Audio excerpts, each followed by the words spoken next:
Welcome to the deep dive. Today, we're tearing into some pretty intense source material. These are excerpts from Overkill, Book 5, and James Rouch's The Zone series. Yeah, and it's a brutal plunge into this fictional siege of Hamburg. The sources really drop you right in it, Yeah. with a NATO unit trying to navigate the chaos. It's incredibly raw, a real ground-level view of combat and survival. Totally unflinching. Exactly.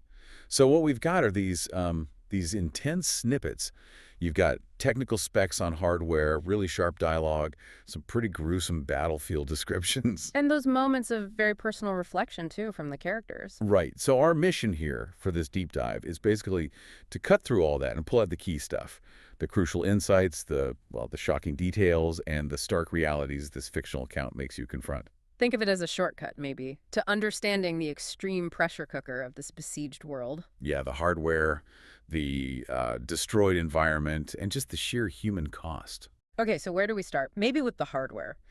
The M60A2 main battle tank seems pretty key in these excerpts. Good call. The M60A2, the source describes it, let's see, big 152 millimeter gun launcher, a 7.62 Cokes, and a .50 cal anti-aircraft on top. Mm-hmm. Armor maxes out at 120 millimeters, but it sounds like they locally modified it, Well, beefed it up on the hull and turret front. right. It had that famously high silhouette, though. Big Yeah. target. And just conventional steel armor. Which wasn't exactly state-of-the-art by then, was it? No, not really. The trends were already moving towards things like laminate armor, Yeah. layering different materials. So, yeah, the M60A2 was already a bit behind the curve. And it had development problems too, right? Oh, yeah. Notoriously troubled. Didn't actually get into service until 1975, a full 8 years after production started. Mostly issues with that complex main gun and its ammo system. So, a bit of a difficult start, Mm. but the sources suggest that, in the right hands, it was still pretty formidable. Yes, absolutely.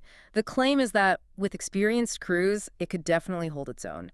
That big 152 millimeter gun fired massive conventional rounds, could apparently defeat pretty much any defenses. And its close support fire was decisive. That's what the sources state, yeah. Decisive in NATO assaults on dug-in Warsaw-packed positions. And it had the Shalala missile system. Mm. The source gives that a pretty fearsome reputation. It really does. Makes this very specific claim, actually, Hmm. that the Shalala knocked out over 2,000 Russian tanks. 1,000, wow. Yeah, at ranges up to 5,000 yards, praises its long-range accuracy, killing power. It's an incredible number cited in the book, really hammers home how deadly this weapon was seen to be. 2,000 tanks. That's quite a tally. And the units transport the HAPC hovercraft. It's nicknamed the Iron Cow. Which just sounds heavy, doesn't it? Yeah. Resilient, a good gritty name for a vehicle in that kind of environment. Yeah, it's So all this movement, it's happening while Hamburg is under this brutal siege by Russian forces. And the source gives us a bit of the high-level political view. Quotes the West German chancellor calling Hamburg a critical wound for Germany, one that may never heal. Oof. Yeah. And there's a warning that if the siege isn't lifted soon, Germany might even seek a separate peace. Paints a picture of real political desperation. Yeah. But then we also get this peek behind the curtain, right? A NATO high command memo. Yeah, and it's less inspiring, shall we say. Definitely. It's from the chief of staff. Calls the push to Hamburg a major effort, sure, but admits resources are stretched thin. And the plan seems to be more about optics, a maximum possible show. Pretty much. It sounds like the troops are meant to get in, make a show, and then basically sit on their duffs until NATO can mount a proper show later. It really highlights that gap, doesn't it, between the grand strategy and the brutal reality on the ground. And the soldiers seem to know it. Exactly. That cynical edge you often find in these kinds of accounts of long wars. Okay, speaking of brutal reality, the journey into the city sounds incredibly dangerous. Oh, it is. As the Iron Cow gets closer, they're just hammered by bombardment. Shells, rockets, even those terminally homing cluster munitions are coming down. And they're running low on decoys, those things you need against guided weapons. Yeah, running low, which puts them in a really vulnerable spot right away. Then they get hit by this massive explosion from behind. Yeah, a huge concussive blast. Physically slams into the HAPC, shoves it forward, scrambles all their instruments.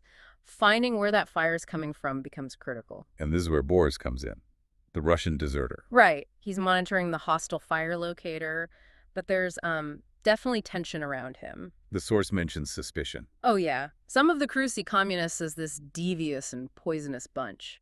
They're wondering if Boris is just biding his time, especially in such a sensitive job, given the standing orders about deserters. Adds another layer of pressure inside the vehicle. And the river itself is dangerous. Mines. Nay. Totally weaponized. Disguised mines. Hidden in debris, driftwood, barrels. The sources note this oddly high dud rate, like 1 in 5 is live, the rest just weighted dummies. But even 1 in 5. Exactly. Still deadly. And we see just how deadly when one of their companion HEAPCs hits one. What, Hub? Skims over something, hits what's called an aerial-like spine, and boom! A mine with over 200 pounds of explosive goes off right underneath it. Oh, God. The description is just gut-wrenching. Foaming water, fire, smoke, the hull instantly breaks apart, sinks fast. And horrifyingly, just a single limbless torso left floating for a second before it's gone too. Drives home the lethality. Instant, indiscriminate. Those improvised river defenses were brutal. After surviving that, they get a new mission. Just 10 words. Yeah, via miniature teleprinter. Seek and destroy source of mines. Radio silence until completion. Direct. Simple. No questions asked. And they pass a written note around to maintain radio silence. Yeah, it really underscores that constant threat of electronic surveillance. Okay, so they keep going. And finally, they get their first proper look at the Hamburg skyline. Described as having a jagged, uneven look. Tells you everything about the state of the city already. And they find the source of those mines? Or a source? Seems like it. Yeah. They spot this derelict power station and wharf area. Classic ruined industrial scene rust, stained concrete. And they see Russian pioneers loading barrels and drums onto a platform, sending them downstream. Bingo. Pretty much. Ripper, the gunner, sees them as sitting targets. He's eager. So they open fire. They do, but they immediately draw heavy fire back from a Russian multiple-barreled flak gun, an anti-aircraft gun on the power station roof. So Burke has to maneuver the Iron Cow closer. Yeah, under fire, just to bring their own guns to bear, effectively. After the initial firefight, they go inside. What do they find? Well, chaos, pioneers scrambling, an officer trying to stop them falls in the water. But the building itself, it seems barely damaged by their attack. So maybe not the source. Exactly. That doubt creeps in right away. Did they get the main factory or just one part of it? And the stuff inside. Grim finds there too. Yeah. Bodies, but not killed by bullets, killed by the super compressed air from the explosion. No external wounds, just blue-tinged lips and bulging eyes. Blast injuries. Mass theory. And they find stack after stack of plastic sacks, full of white powder. Which Clarence identifies. Yeah, called it co-op mix. Usually fertilizer and sugar, he says, but the Russians are using a substitute. And his comment is telling. This takes homemade bombs out of the kitchen industry league. So industrial scale improvised explosives. Exactly. Shows the enemy's resourcefulness and desperation under siege. They find some Russians alive inside too. Revell pulls out two, an officer who dies quickly, and a badly wounded pioneer. And then we see that ugly sight of scavenging. Ghoulie starts looting the dead officer. Immediately. Pistol, insignia, buttons, belt buckle, anything he considered of value. And the source contrasts the officer's dusty uniform with the pioneer's rags. Andrea makes that sarcastic comment. Another fine example of communist equality. Yeah, captures their view of the disparities they see, even among the dead. And the wounded pioneer's death, just described with an ugly rattle. Another raw moment. So they destroy the facility. Set charges. One goes off early, sends powder everywhere. But the rest go together, the structure sways, bulges, collapses into the river. Job done for this location anyway. And they radio back. Just a short message. Tell them the job's done, there won't be any more mines. Brief. Confirms the objective. Okay, after that raid, the Iron Cow keeps going. But not for long. No. And just before it breaks down, we get a little glimpse inside Revell's head. Thinking about Andrea and his ex-wife. Yeah, distracted by personal stuff. A letter he can't bring himself to throw away. That vulnerability intruding on the danger. We're heading towards what they think are the main defensive lines, expecting heavy resistance. Right. They take some light fire, but crucially, not the heavy stuff they expected. Something feels off. And then... the Iron Cow just dies. Yep. Simply runs out of gas. Engine cuts out. Hovercraft settles on the water, stranded, in a dangerous, unknown part of the city. And this is where the boy guide shows up, blue armband. Yeah, comes right up to them, tells them they're in the wrong place, directs them towards the Zoll Canal where the convoy should be. He seems to accept their explanation about being stranded, reveals he was sent for them. But he won't explain the dangers, just marks areas on the map in red. Nope. His only explanation is cryptic. You will find out. It need not concern you yet. Well, It's unsettling getting vital intel like this from someone so young, yet so commanding. He also dismisses their HAPC as useless for whatever he needs. and he summons a guard unit. Kids, basically. Shockingly young. Really drives home the state of the city's defense force. Average age, just slightly older than the boy, malnourished, look aged by war, ill-fitting clothes, but they're competent with captured Russian weapons. Dooley's reaction is blunt. Shitty little munchkins. Yeah, and the locals have their own grim way of marking hazards. They call unexploded ordnance sites Ivan's gift shop. Mark them by driving angle iron into cracks in the ground and tying rags to them. Crude but effective warning system. Just walking through the city sounds like hell. The descriptions are vivid. A city buried in dust from pulverized buildings, broken glass everywhere, constant sound of artillery, feeling the blast waves. The environment itself is hostile, scouring your skin. They shelter in an underground car park, meet an old man. Right. Challenged by a guard with a Russian pistol first. The old man inside gives advice. Says they could escape via sewers if they had flashlights, which they don't. So he points them overland towards the university. And he gives a grim picture of the city's state. Says the defenders are down to less than 500,000. Raises the chilling idea of the Russians using chemical gas hasn't happened yet because of neutrals still trapped. And disturbingly, he talks about the defenders maybe generating gas from the city's own filth as a countermeasure. Shows the extreme, desperate lengths people are considering. This leads them to the university incident, dealing with students. Yeah, tasked with taking down a flag some students put up. The sources are critical of them, calls them a naive lot, like bloody sponges soaking up Marxism, seemingly out of touch with the reality everyone else is facing. Getting to the flag is tough. Barricaded door, massive pile of canteen furniture blocking the stairs. They worry explosives might bring the place down. Dooley just uses brute force, a pick handle, to clear it. They also face students throwing acid containers, have to wear masks. Then they meet the German colonel commanding the local defenders. And he clarifies, the mission wasn't really a test for the NATO unit, but for his own depleted unit. It was they who needed to see your men in action, he says.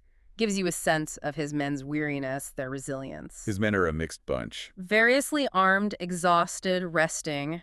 There's a sarcastic laugh from a woman among them, highlights the mix of people fighting. And the meal they share shows how scarce things are. Oh yeah, thin, greasy soup, stale bread with a markedly bitter flavor.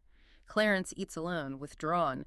Dooley points out the captured students don't get rations, dodge the draft, and even during this sparse meal, a shell hits the roof. Constant danger. And Revell sees the blonde woman, Inga. Watching him, he's unsure if it's hostile or acknowledging. Feels awkward, stupid. Okay, let's shift outside the main city center, Kirchdorf. What's the landscape like there? Utter devastation.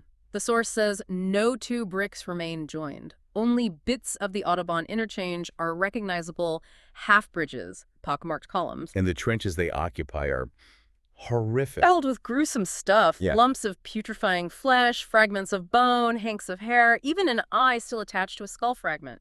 The sources explicitly state the burial squads haven't been thorough, shows the sheer scale and intensity of the fighting there. They couldn't even bury the dead properly. And signs of something specific. Nuclear weapons. Clear signs, yeah.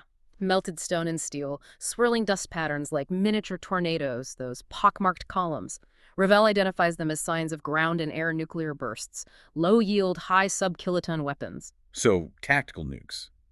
Used in the urban fringe. According to the source material, yes. There's even speculation the Russians tailored some ground to suit themselves by smearing the suburb with nukes. Finding it easier, perhaps, than fighting through conventionally. A chilling thought. And in this landscape, they witness something brutal involving a Russian soldier. They're hidden, observing. See a wounded Russian soldier left suffering. His own commander ultimately shoots him, just ends his agony. Shows the grim calculus on the enemy side, too. After that, they ambush a scout car. Take out the crew with shotgun and rifle fire. Mortars start coming down. They escape into a sewer trench using phosphor smoke, described as having acrid fumes. From the sewer, they hear tank cannons, the German colonel's unit, engaging the T-72s they'd spotted earlier. Moving through the ruins often means using the sewers, right? Leads to some odd encounters. While in the sewer, they hear an engine. Spot a group of elderly women rowing at a dock. Andrea taunts Revell about being bested by women. He calls it a tactical retreat. Yeah, but Andrea presses him, wants to understand how your mind works, his decision-making process. And Revell thinks about Andrea learning from the squad. Yeah, internally, how she picked up sniping from Clarence, unarmed combat from Dooley, demolition from Libby. He kind of hopes she'll turn to him for command skills. Notes that Hyde's disfigurement wasn't a barrier for her, suggesting she values competence. They find an intact Autobahn bridge, but it's trapped. Single-lane path. They hit a wire trap. Revell instinctively shields Andrea. The blast leaves their ears ringing, vision blurred. As it clears, he sees Russian soldiers, Andrea disarmed, one reaching for her. But they get rescued. Yeah, by old men. Hamburg defenders, militia types. They're given ID cards and sent not to their unit, but to the Office of Reserve Manpower. They also hear their original unit took heavy casualties, fighting tanks, real roughhouse. 4 T-72s brewed up, 2 disabled, location unknown. The reassignment office sounds like chaos. Totally. Crowded, queues, all sorts of people, elderly couple, Turks, armed locals just pulling people out for tasks. The rule is stark. If you're picked, you go, no questions. They hear about grim jobs like burial squads getting extra rations, but nobody wants them. Revell and Andrea get picked for a job needing firepower. Ride shotgun. This leads them to an underground car park with a surprise inside. Surprisingly well lit, intact. But yeah, the contents are shocking.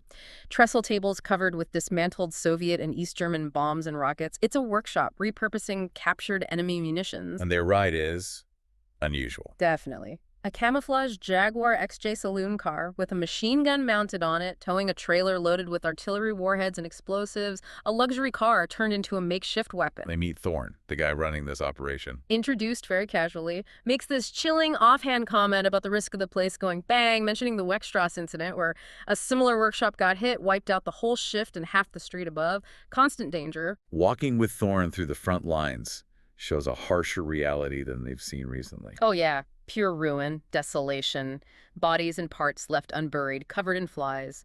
Burial squads don't come this far forward. They see a gutted T-62 bulldozer tank, the horrific sight of a burned Russian officer, pistol still fused in his grip. And Thorne explains his plan, based on intelligence. Says Hamburg's surviving electronics industry and radio intercepts give them precise intel on predictable Russian plans. He's expecting a specific force, assault engineers, infantry, and SP gun arriving in about 3.25 hours. And his plan is direct. Horrifyingly simple. Use a great fouling piece, a massive explosive trap to convert the whole lot of them to hamburger. Thorne calls himself probably the most efficient mass murderer, saying this killing isn't war in the normal sense. Briefly mentions the Kabul siege as another example of encircled garrisons. Executing the plan works, but at a cost. A charge blows a pipe, scatters rocket warheads, secondary explosions light everything up. They see the SP gun, burning, immobilized. No sign of the infantry on the road itself. The bodies, maybe 150 men, are draped or heaped some distance away. But the immediate cost is for Andrea. Yeah, she's wounded. A piece of rocket motor casing blows back into the HAPC, hits her leg, nasty gash in her thigh, severed an artery. Revell tries first aid. Applies a field dressing, but can't stop the bleeding. It's too heavy. Thorne takes over, carries Andrea to his Jaguar, rushes her to a hospital. Revell's reaction is intense. Follows them, watching Thorne with Andrea. Feels this mix of fear for her and hate for him. Jealousy mixed with concern. The hospital scene shows the scale of the casualties. Just overwhelmed. Over 1,000 casualties packed in. Stark categories. Yeah. Patched up, needs surgery, no hope. Andrea is just one among many. Revell gets past the nurses to see her. Finds her in a crowded ward. Notices her face is washed, fringe wet, looks childlike. Except for the bruise smudge. He feels exhausted, lonely, his command pressure crumbling. Wishes he could stay, hopes she'd let him near, despite her usual distance. Leaving the hospital, he runs into Inga again. She links her arm through his. He feels genuine warmth, interest, finds himself opening up family, ex-wife Andrea, feels the burden was lightened by being shared. Finds Inga attentive and attractive and warm. A brief moment of connection. The narrative touches on the Russian experience of hardship, too. Yeah, Boris mentions how food substitutes, food rationing, uncomplaining acceptance were normal in Russia even before the war. Contrasts sharply with Ripper always complaining about the rations in Hamburg being unfit for hogs. Highlights that cultural difference in enduring hardship. Later, they experience the black market. Grim stuff. Dooley has his loot, right? Jewelry, gold coins. Hyde knows where the market is. Ripperbahn uses it to get Dooley to show his stash, playing on Dooley's excitement about hookers and strip clubs. Clarence is skeptical it's worth much. And he's right. When they try to trade, The proprietor just dismisses Dooley's hoard. Wouldn't buy a can of each. Money is useless, it's all about goods. A tin of sardines buys a harem, apparently. The street scene is surreal star shells, broken neon glass. Yeah. Desperate commerce. they also take shelter during a raid in a place housing mental patients. Yeah, a command shelter. It's chaotic, raid hits during mealtime. Revell and Inga get jostled, hands plucked at. An old, seemingly rational inmate gives them some insights. What does he say? Notes the patients are better since the siege started. No treatment, implying the siege's structure is oddly more stable for them. He comments on the city's weak air defenses, calls the guns a show, but mentions locally made missiles held in reserve, and talks about Russian problems, lack of spares, pilots, ground crew issues, the commander being out of favor, insider perspective on weaknesses on both sides. Getting into that black marketplace was tense, too. The proprietor, this ugly-mouthed freak, shouts, "Geschlossen." Hyde pulls a grenade pin. Yeah, stunt to get them inside. But then, like we said, Dooley's loot is worthless. They get told to leave. Burke shoves the proprietor. Volatile situation. After that, Inga takes Revell to a tower to take pictures. Possibly the TV tower, shelled area, but there's a generator, damaged elevator. The tower itself is becoming unsafe. People killed scavenging copper. They've decided to control when it falls. A view from up there. Profound. Damaged restaurant level, glass walls gone, wind, constant flare, glare. Revell sees the city as a rotting mouth, gets a sick sensation, panoramic horror. And while Inga sets up her camera, Revell compares her and Andrea again. Yeah. Inga seems natural, so uncomplicated, so undemanding, so totally unlike Andrea. Andrea is the frustrating past, out-of-reach present, and probably unattainable future. Inga is here now. There's a physical moment. He makes an advance. She gently rejects him. Not here, not now, work first. But promises the night together later, breakfast at her place. He feels it's the gentlest slap down, puts him in his place, but leaves hope. Later, though, the source describes Inga telling Andrea about a previous night explicitly, saying she made him do it 4 times, while aware Andrea has a pistol. Revell remembering this makes him feel like an excited high school kid. Revell has these moments of deep reflection, right? The weight of it all. Yeah, thinking about Hamburg's defenders, old men, boys, scrap weapons, but their ingenuity, their guts, feels like he's failed to report back, failed his men, failed himself. And he's showing physical symptoms, radiation. Hair loss, giddiness, weakness, nausea, taking pills, likely anti-radiation meds. Thinks about others who kept dose logs, how it seemed to rob them of their sanity, adds that psychological burden. When he finally gets back to the squad at the Schauspielhaus Theater. They're surprised he's alive, pleased to hear about Andrea, and Thorne's real identity comes out. Not an officer, just a bloody sapper Corporal Hyde, basically kept from the MPs. Figured they might as well have his services. The men aren't happy about leaving the theater billet, though. Mutinous muttering. But then the air raid sirens go off, MiG-27s attack the theater. Confirms Inga's warning it wasn't safe. Grimly. Revell rereads the breakout order and connects it to something. Yeah, links it to them finding the nuke. Implies their destruction of that big mortar might have actually stopped a Russian nuclear strike on the city center. Realizes that's what probably spooked the city fathers into moving up the breakout plans. The soldiers' comments before the breakout. Morale isn't high. Feel like cannon fodder, not residents. Dooley and Burke make crude jokes. Boris smells something chemical. Thorne confirms he's carrying limpet bombs, a dangerous task assigned as punishment or maybe a reprieve to keep him useful. And the breakout force is a real mix. Infantry, engineers probe first, then M60s, Challengers. But the initial push uses improvised armored vehicles made from civilian trucks, cobbled together force for a desperate move. Revell has a quiet moment before it starts. Waiting in concealment, bothered by insects, but feels satisfied Andrea and Inga are safe. Contrast them in his mind again, then the guns fall silent, tense quiet. Russians seem unaware. The plan is ambitious. Push out, widen the gap for relief. But notably, NATO High Command wasn't told. Lack of time, security risk. Revell leads the second wave. Resistance ramps up quickly. Light at first, broken guns, bodies. But then Russian fire increases, stiffens. A Daimler armored car attacks gun positions. Thorn's limpet bombs get used. Yeah, taking out gun pits, killing crews, starting fires. Russian infantry panic, run, become targets. The main NATO tanks Challengers M60s advance, effectively knocking out Russian T-72s, T-84s. An M60 throws a trek. Infantry has to secure it while it's repaired.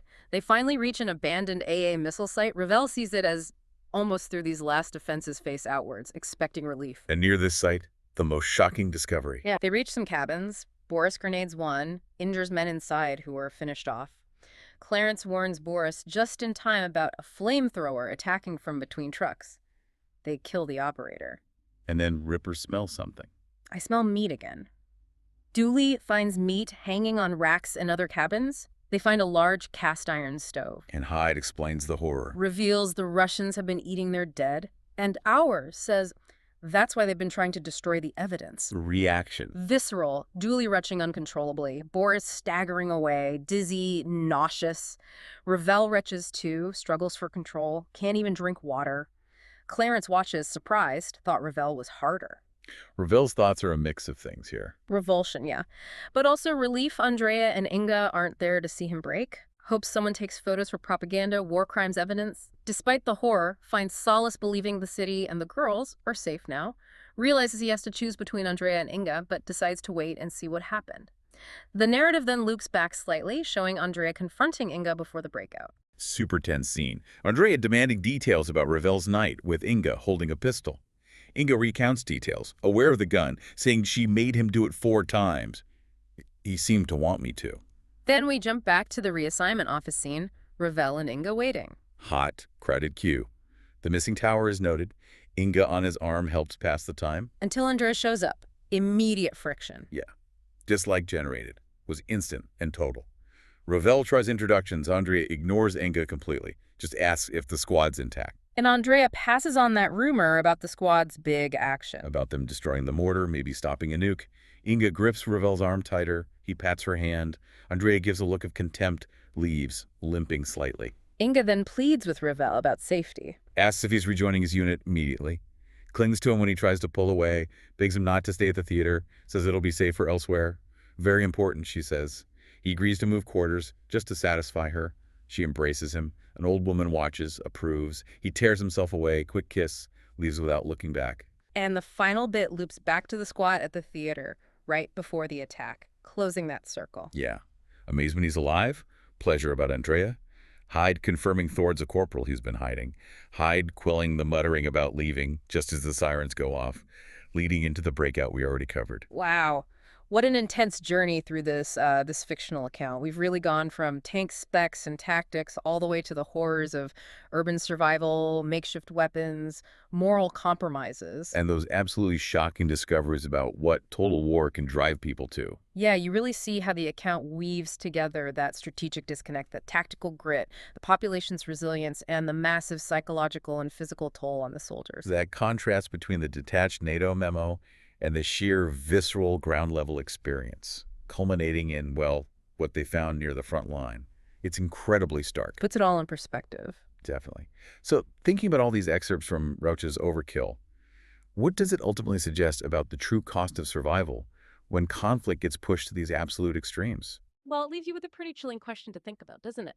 When those lines completely blur, when the environment itself is weaponized, and both sides are pushed so far beyond normal limits, just how thin is that line between being a soldier doing a job, a survivor doing whatever it takes to live, or maybe becoming something else entirely, something fundamentally altered by it all?